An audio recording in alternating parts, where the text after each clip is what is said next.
Hello everyone, I welcome to all of in this video. Guys, आज के इस video में आज से हम आपके लिए जनरल साइंस का क्वेश्चन आपके लिए वीडियो में लेके आए हैं। जनरल साइंस का जो क्वेश्चन है आपके जो एग्ज़ाम है मैं जेके एसएसबी सुपरवाइज़र फीमेल के जो फॉर्म फिल हुए हैं जेके जेएनके में सोशल वेलफेयर डिपार्टमेंट की अगर पोस्ट की बात करें, सुपरवाइज़र की पोस्ट है इस डिपार्टमेंट में तो 201 पोस्टेज है, सिर्फ फीमेल के लिए पोस्टेज हैं। अगर आप इस एग्ज़ाम की तैयारी कर रहे हो तो बहुत अच्छी बात है, क्योंकि एग्ज़ाम भी आपका इसी साल में कंडक्ट होने जा रहा है। 10 मार्क्स का सेक्शन है आपका ये। तो आइए आज इस सेक्शन में देखते हैं आपके कितने मार्क्स 10 में से बनते हैं, तो लास्ट में अपना स्कोर ज़रूर बताइएगा। और जेएनके की जो डिपार्टमेंट है अपना सोशल वेलफेयर डिपार्टमेंट, इसमें जो सुपरवाइज़र की पोस्ट है लेवल 4 की पोस्ट है, अच्छी खासी पे भी है इसमें। तो आप अच्छे से तैयारी कर लो, क्योंकि आपको कमिंग जितनी भी जेके एसएसबी की पोस्टेज आएंगी तो उनमें जो कंपटीशन होगा वो बहुत ही ज़्यादा देखने को मिल सकता है। तो आप टाइम वेस्ट मत करो और अपनी प्रिपरेशन करते रहो। अगर आप इस चैनल पर नए हो तो चैनल को ज़रूर सब्सक्राइब कर लेना और नोटिफिकेशन बेल को भी ज़रूर ऑन कर लेना, क्योंकि इस तरह की इंपॉर्टेंट वीडियो आपको ज़रूर मिलती रहेंगी हमारे चैनल पर। जेके एसएसबी के रिगार्डिंग कोई भी इंपॉर्टेंट अपडेट होगा उसका अपडेट भी आपको टाइम टू टाइम प्रोवाइड कर दिया जाएगा। डिस्क्रिप्शन बॉक्स में आपको हमारे सोशल मीडिया के लिंक मिल जाएंगे। वुमेन सुपरवाइज़र का जो हमने एक अलग से व्हाट्सएप ग्रुप बनाया है उसका भी लिंक मिल जाएगा। कोई भी क्यूरी हो आप वहाँ पे हमें पूछ सकते हो। तो चलो स्टार्ट करते हैं आज का ये क्लास विद डिटेल लेक्चर के साथ। तो बच्चे जो फर्स्ट क्वेश्चन आपकी स्क्रीन पर है वो है कि carnivorous represent this level of food chain.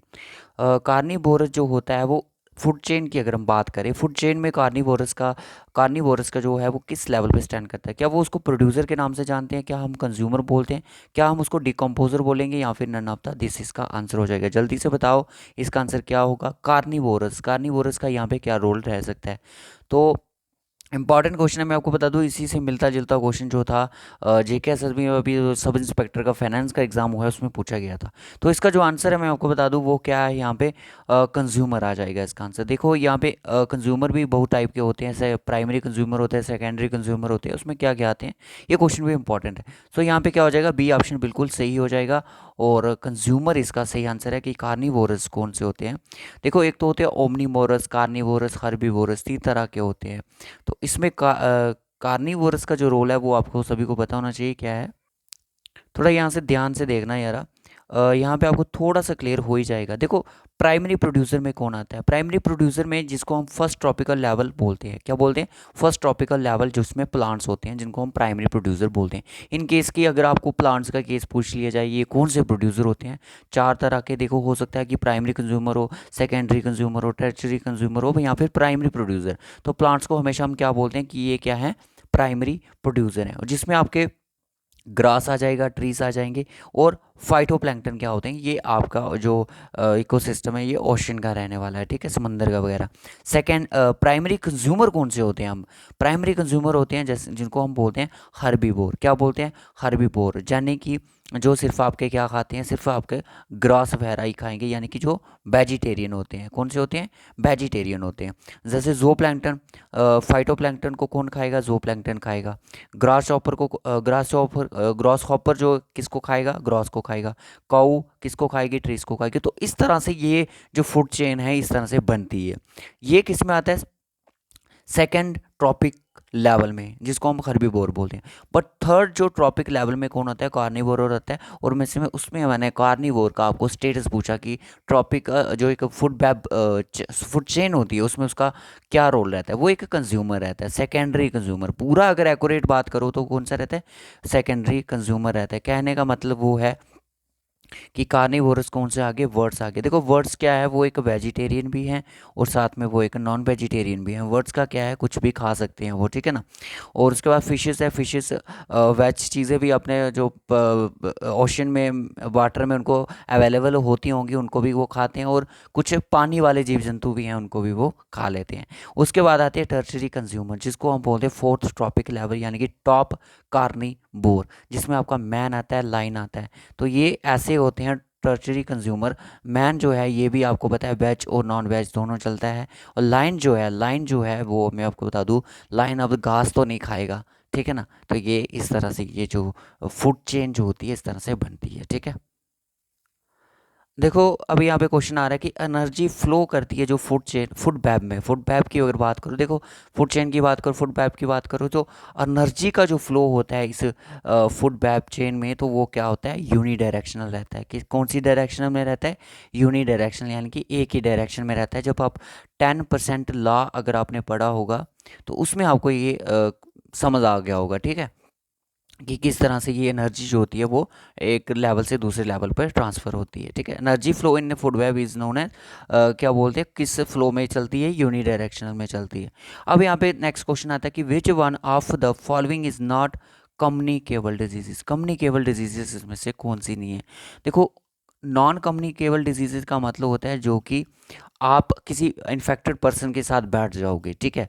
मान लो कि मुझे कफ है, मुझे कोल्ड है, अगर आप मेरे पास बैठ जाओगे तो हो सकता है मैं 2-3 बार स्नीज़ वगैरह करूँगा तो आपको भी क्या कोल्ड कफ हो सकता है, क्योंकि आप ये क्या है, एक कम्युनिकेबल डिजीज़ है। नॉन कम्युनिकेबल डिजीज़ ऐसी होती हैं, जैसे मैं आपको बता दूँ कि अगर आप कैंसर वाले पेशेंट के साथ बैठ जाओगे तो आपको कैंसर नहीं हो जाएगा, ठीक है।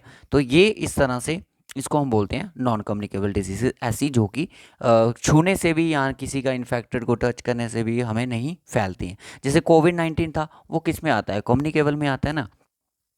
अब यहाँ पे आपको पूछ रहा है कि which one of the following is not communicable. Communicable कहने का मतलब है कि वो एक नॉट कम्युनी, यानी कि वो एक कम्युनिकेबल डिजीज़ होगी, कम्युनिकेबल डिजीज़ होगी। जल्दी से बताना। रिकेट्स, रिकेट्स नहीं है, ये एक non communicable. Hypertension non communicable, अगर मुझे टेंशन है, आप मेरे पास बैठोगे आपको टेंशन नहीं हो जाएगी, ठीक है। और इसमें जो राइट ऑप्शन है वो है कॉलरा। कॉलरा एक वाटर कंटेमिनेंट डिजीज़ रहती है जो कि एक वायरल डिजीज़ का रोल प्ले करती है, ठीक है। इंपॉर्टेंट था क्वेश्चन। अब नेक्स्ट क्वेश्चन देखो, the species which are confined, species which are confined to a particular area are called. वो स्पीशीज जो आपको सिर्फ एक ही पर्टिकुलर एरिया में देखने को मिलेंगी, उन स्पीशीज को हम क्या बोलते हैं। पैंडेमिक स्पीशीज बोलेंगे, एक्सटिंक्ट स्पीशीज बोलेंगे, एंडेमिक स्पीशीज बोलेंगे, या फिर इकोटोन। इकोटोन का यहाँ पे कोई मतलब नहीं है, सही सी बात है। पर यहाँ पे बात करें कि किसी पर्टिकुलर रीजन में आपको वो देखने को मिल रही है, किसी पर्टिकुलर एरिया में, हो सकता है कोई उनको कंजर्व करके रखा गया हो, बचा के रखा गया हो, तो उनको हम एंडेमिक स्पीशीज़ के नाम से जानते हैं। एक्सटिंक्ट स्पीशीज़ यहाँ पे नहीं आएगा, क्यों, क्योंकि एक्सटिंक्ट स्पीशीज़ वो होती हैं जो टोटली यहाँ से ख़त्म हो गए हैं। जैसे मैं एग्जांपल दूँ आपको डायनासोर्स की, ठीक है। एक्सटिंक्ट यानी कि जो टोटली ख़त्म हो चुकी हैं। ओके, नेक्स्ट क्वेश्चन देखते हैं। Children with port valley, port valley is an indicative of which type of diseases. Port valley का मतलब मैं आपको पिक दिखाऊंगा अभी आपको, indicative which type of diseases होगी उन बच्चों को। वाइटर होगा, एनीमिया होगा, क्वैशकॉर्क होगा, अस्थमा होगा। एक बार पिक को देख लो आप। ये बच्चे आप देख रहे हो कि इनको देखो, उनका जो पेट है वो किस तरह से, अब मुझे नहीं पता आपकी लैंग्वेज में, हमारी लैंग्वेज में इसको क्या बोलते हैं, बट इस डिजीज़ को क्वाइशोर कॉर के नाम से जाना जाता है, जो कि डिफिशिएंसी ऑफ प्रोटीन्स जब बच्चों को नहीं मिलते हैं उसकी वजह से बच्चों को ये होना स्टार्ट हो जाती है। देखो कितने कितने बच्चे इनके पेट हैं जो निकले हुए हैं, तो ये डिजीज़, इसको हम क्या बोलते हैं, तो इस डिजीज़ को हम क्या बोलेंगे, क्वाइशोर कॉर। तो क्वाइशोर कॉर ऑप्शन सी यहाँ पे बिल्कुल सही हो जाएगा। वो किसकी वजह से होती है, डिफिशिएंसी, डिफिशिएंसी ऑफ प्रोटीन की वजह से होती है। जब प्रोटीन की डिफिशिएंसी होती है बच्चे में, तब उनको ये डिजीज़ होने के ज़्यादा चांसेस, चांसेस क्या मतलब कि ऑलमोस्ट हो ही जाती है। तो very very important exam point of view से कि प्रोटीन की डिफिशिएंसी से इसमें से कौन सी डिजीज़ है, क्वेशकॉर। गोइटर जो होता है, जो बड़े बड़े ऐसे गले में बड़े बड़े ऐसे बैलून की तरह निकलते हैं, तो उनको हम बोलते हैं आयोडीन की कमी से, वो डिफिशिएंसी ऑफ आयोडीन की डिफिशिएंसी से वो गोइटर हो सकता है किसी भी को भी। Next question. अब देखो आपको एक टॉपिक है वैक्सीनेशन एंड इम्यूनाइजेशन, ठीक है। इम्यूनाइजेशन इज़ अनअवेलेबल फॉर, किसके लिए इम्यूनाइजेशन नहीं है, डिप्थीरिया के लिए है, आस्थमा के लिए है, स्मॉल पॉक्स के लिए है, पोलियो के लिए है। इम्यूनाइजेशन जो होता है आस्थमा के यहाँ पे नहीं होता है। ये आपको पता है डिजीज़ क्या होती है, एयर के थ्रू, मतलब कि कोई सांस वगैरह फूलती है जब, उससे मतलब इतना रहता है।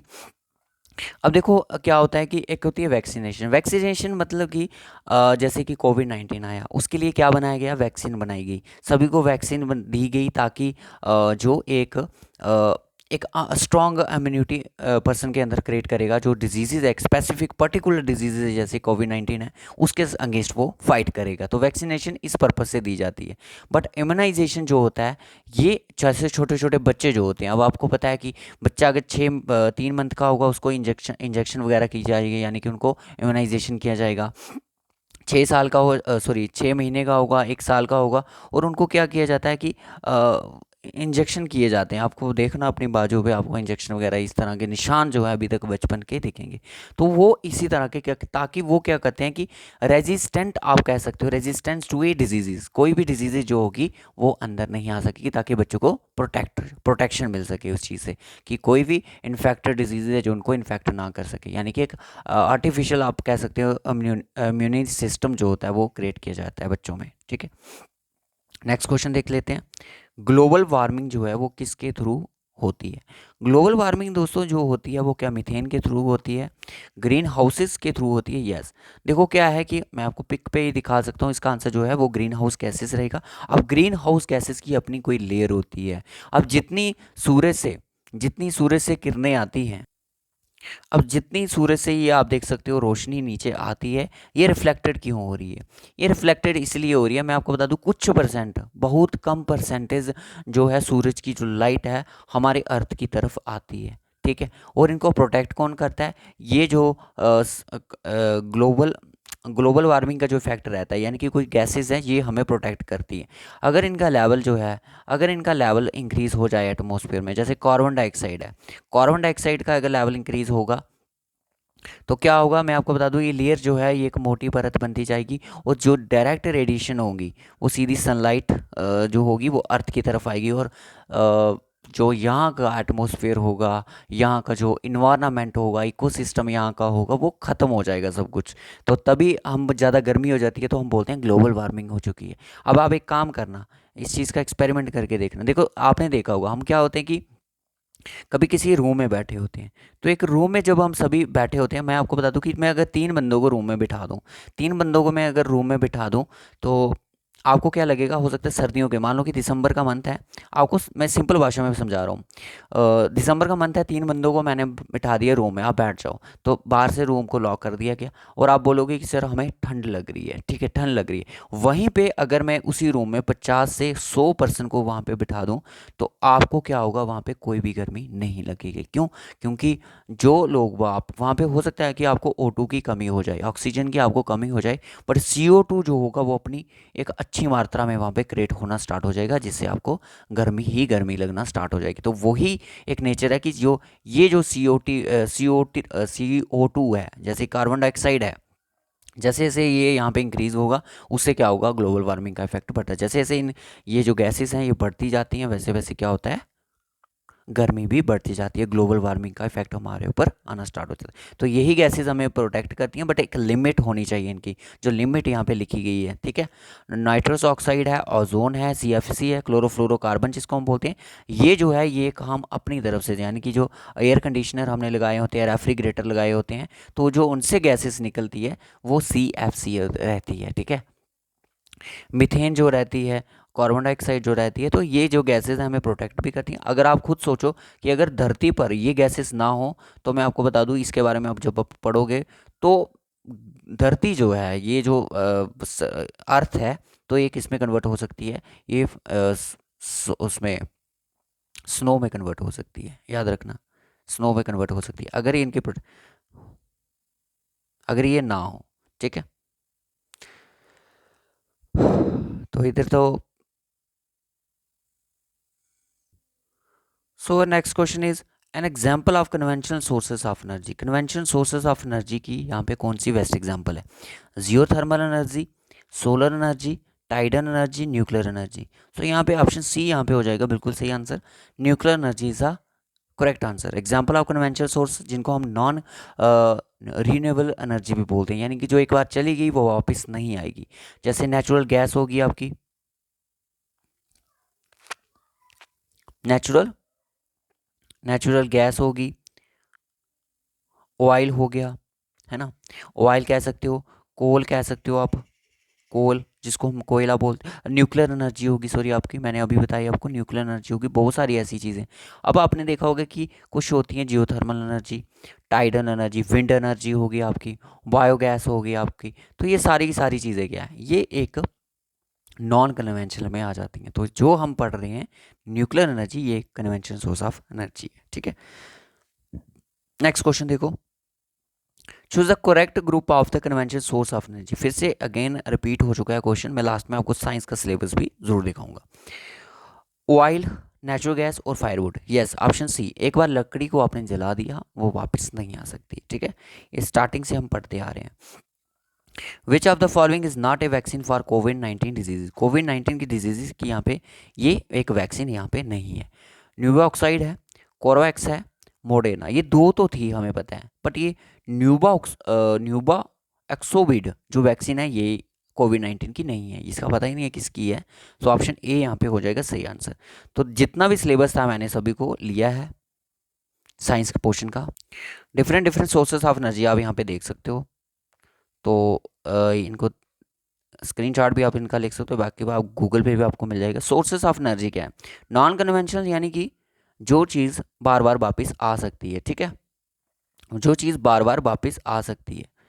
बायो एनर्जी, सोलर एनर्जी, ऐसा नहीं है कि आज आपने सोलर पैनल लगाया था, आज आपने बैटरी चार्ज कर ली और कल नहीं होगी, ऐसा तो नहीं है। विंड एनर्जी की बात करो, tidal energy, energy from urban base से जो आती है, ये सारी की सारी क्या है, नॉन कन्वेंशनल सोर्स है एनर्जी के। और नॉन देखो ये इसमें क्या होता है, दो तरह की होती है। कन्वेंशनल सोर्स में क्या होता है, कमर्शियल होती है, कोल, पेट्रोलियम, इलेक्ट्रिसिटी जो घर में हम करते हैं। नॉन कमर्शियल जैसे फायरवुड हो गया, स्टॉक, कचरा, ड्राई ट्रंक्स वगैरह हो गए, ये सारी किस में आती है, नॉन कमर्शियल में आती है। कमर्शियल पर्पस के लिए ये चीज़ें होती हैं। और कन्वेंशनल यानी कि जो एक बार चली गई वो वापस नहीं आएगी। नॉन कन्वेंशनल यानी कि रिन्यूएबल सोर्सेस ऑफ एनर्जी, जैसे सनलाइट हो गया, विंड एनर्जी, टाइडल एनर्जी, बहुत सारी ऐसी एनर्जीज रहती हैं। अब इसको भी ध्यान से देख लो आप, फूड चेन कैसी चलती है, एक प्रॉपर फॉर्मेट में चलती है। देखो यहाँ पे क्या था कि ये थे आपके producer, primary producers are plants, yes, grass. Grass को देखो ये सनलाइट की ये भी अपना खाना किसके थ्रू बनाते हैं, सनलाइट की तरफ से, वाटर की तरफ से, है ना, ये चीज़ें अवेलेबल होनी चाहिए। ग्रास को कौन खाता है, ग्रास हॉपर ने ग्रास स्टॉपर ने खाया। उसको खाने वाला कौन आया, आपका फ्रॉग आ गया, सेकेंडरी कंज्यूमर। ये प्राइमरी कंज्यूमर था। फ्रॉग को किसने खाया, टर्शरी कंज्यूमर, यानी कि स्नेक ने खा लिया। और स्नेक को कौन किसने खाया, हॉक ने खाया, ठीक है, और खाक ने खाया, ये जो फाइनल कंज्यूमर जिसको बोलते हैं। अब इसको कौन खाएगा, डिकम्पोजर, यानी कि ये फंजाई वगैरह लगती है ना जो, वो जब अगर ये मर गया इसको कौन खाएगा, डिकम्पोजर, ठीक है। ये होती है एक प्रॉपर फूड चेन, इसका स्क्रीनशॉट ले सकते हो आप। अब यहाँ पे एक और चीज़ देखो, वो होती है फूड वेब। फूड वेब क्या होती है, वेब का क्या मतलब होता है, वेब एक जाल होता है, यानी कि इसमें कोई प्रॉपर फार्मर नहीं रहता है कि कौन किसको खाएगा। ग्रास है, आपको पता है, आपको प्राइमरी प्रोड्यूसर होता है। ग्रास को माउस भी खा सकता है, और इसको ग्रास हॉपर भी खा सकता है, रैबिट भी खा सकता है, और इसको कौन, स्नेक भी खा सकता है माउस को, और इसको हॉक भी खा सकती है। इसको लाइजर भी खा सकती है, इसको हॉक भी खा सकता है। देखा होगा कि कई बार होता है घास पे छोटे छोटे जीव जंतु क्या होते हैं, लगे होते हैं खाने को, तो क्या होता है कि कोई पक्षी वगैरह आता है, सीधा उसको उठा के ले जाता है, तो ये प्रॉपर नहीं रहता है, तो उसको हम बोलेंगे फूड बैब। क्या बोलेंगे, फूड बैब, इस पर्पस को बोलते हैं। Important exam point of view से मोस्टली क्वेश्चन जो होते हैं वो फूड चेन पे ही आते हैं, बट आपको फूड बैब के बारे में भी पता होना चाहिए। अब आपको पता है कि फूड चेन जो होती है वो दो तरह की होती है। एक तो होती है डेट्रिटस फूड चेन, एक होती है ग्रेजिंग फूड चेन। ग्रेजिंग जो फूड चेन होती है वो आपकी प्लांट से, यानी कि प्रोड्यूसर से कह सकते हो उसको, ओरिजिनेट करती है। जैसे कि इसको किसने खाया, कैटरपिलर ने खाया किसी प्लांट्स को, कैटरपिलर को कौन खाएगा, आपकी जो चिड़िया होगी वो खाएगा। तो इस तरह से मतलब कि बाकी का आगे का प्रोसेस चलता है। तो यहाँ पे क्या होगा, डेट्रिस जो फूड चेन होगी ये एक डेड ऑर्गेनिक मैटर से स्टार्ट होगी। कहने का मतलब कि यहाँ पे आप देख सकते हो कि एक डेड चीज़ पड़ी हुई है। डेट्रिट्स जो हो गए ईटन बाय, ये जो आप देख रहे हो प्राइमरी डेट्रिस फीडर, इसको इसने खाया, इसको इसने खाया, और बाकी का आगे देख सकते हो कि इसको ये चीज़ खा रही है। तो मतलब कि एक डेड जिसको हम डेड एक ऑर्गेनिज्म से स्टार्ट कर सकते हैं, इसको ये कैसे start from dead organic matter से स्टार्ट हो सकती है, ठीक है। तो आज का लेक्चर बस इतना ही रखेंगे। आपके कितने क्वेश्चन सही हुए हैं 10 में से आप ज़रूर बताइएगा, जितने में से समझा सकते हैं। अगर मेरे से कोई गलती हुई है तो आप उसको कमेंट बॉक्स में लिख सकते हो, हम उस चीज़ की देखो एक बार सिलेबस में हम देख लेते हैं। देखो कुछ बच्चे होंगे जिनका पढ़ने का मन नहीं कर रहा होगा, बोल रहे होंगे कि हमारी होगी तैयारी, बस हमने कर लिया। जितना आप जितने भी डिफरेंट डिफरेंट सोर्सेज से पढ़ सकते हो उनको पढ़ लो। जनरल साइंस को पढ़ लो। देखो इसमें आपको, देखो कंपटीशन आपको पता ही है कितना है, ठीक है। इसी साल एग्ज़ाम हो जाएगा, सभी बच्चे एग्ज़ाम देंगे, वो बच्चे लगे हुए हैं पढ़ने को दिन रात। जनरल साइंस ये जो थी, हमने सारे के सारे टॉपिक यहाँ पे लिए। मैं आपको बता दूं कि सारे के सारे जितने भी टॉपिक थे, मोस्टली जो टॉपिक हैं आपके बायो के हैं, ठीक है, बायो के हैं। बाकी आपके ईवीएस के भी टॉपिक यहाँ पे लिए गए हैं, इन्वायरमेंट, पोल्यूशन, वैक्सीनेशन, इम्यूनाइजेशन।